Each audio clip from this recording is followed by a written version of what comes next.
Salam əziz tələbələr, bugün sizlərlə yeni mən Solmaz Kamil qızı. Bugün sizlərlə çox maraqlı bir video izahına gəlmişəm. Belə ki, imtahanlarda ən sevilən suallardan biri hansı film, hansı əsər əsasında çəkilibdir? Buna bağlı 3 film və 3 əsər adı qeyd edəcəm. Birincisi başladıq.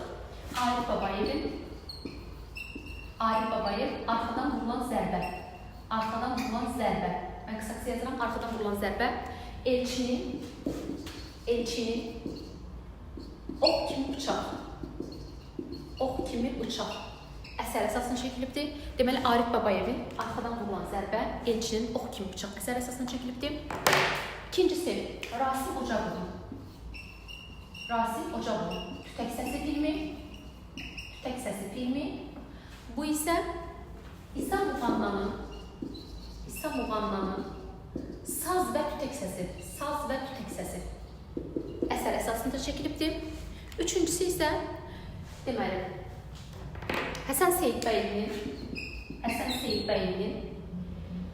Bizim Cəbiş müəllim filmi, Maqsud İbrahimbəyovun Müharibənin 1001-ci gecəsi əsər əsasında çəkilibdir. Ümid edirəm ki, siz də bu vacib məlumatı qeyd etdiniz.